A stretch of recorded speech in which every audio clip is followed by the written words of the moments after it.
One local creator of lifelike fish wall art has found his images being sold online on the marketplace Temu without his consent. Our Ethan Sherman hooked the story on Reelistic Replicas and Temu. Came up with the idea back in 2015.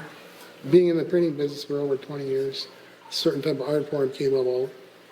And when I seen it, a light went off. And I thought, wow, I could make some really cool fish art with this medium. Brian Louma has been in the printing business for over 20 years, and in the last decade has been creating one-of-a-kind art form, hyper-realistic 2D metal fish replicas.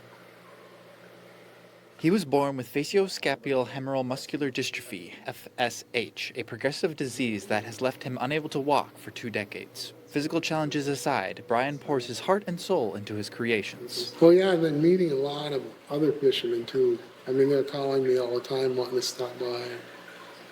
And, and some will drive for a couple, 3 hours, just to pick their fish up, see what I'm working on. One day, a call from a customer that his work was being sold by someone else. And I just seen so many other, on Etsy, and then all of a sudden, they're on Temu. And when I looked it up online, it was like a punch to the gut.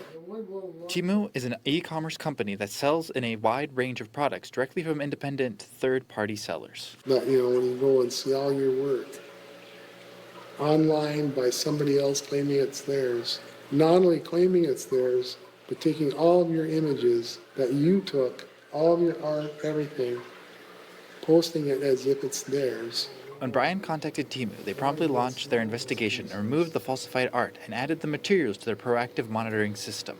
When it comes to copyright infringement, Temu says they operate as an online marketplace where independent third-party sellers list their own products, and they have to abide by IP laws and enforce the rules through proactive monitoring and prompt action reports. Sellers who violate these face removals of their listings, suspensions, or even bans upon serious infringements. So what can other artists do if they find their work in unwanted places? We asked Elizabeth Shilkin, an attorney at Ballard Spar.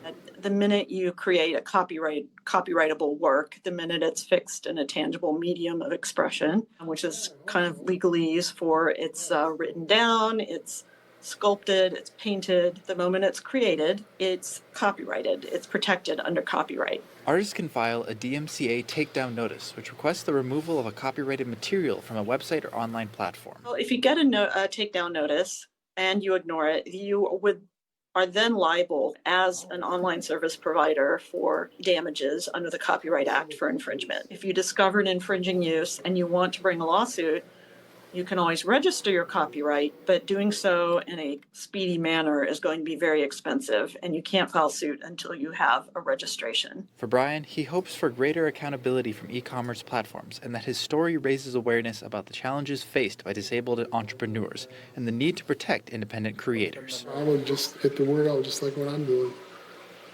push it out there. For WDIO News, I'm Ethan Sherman.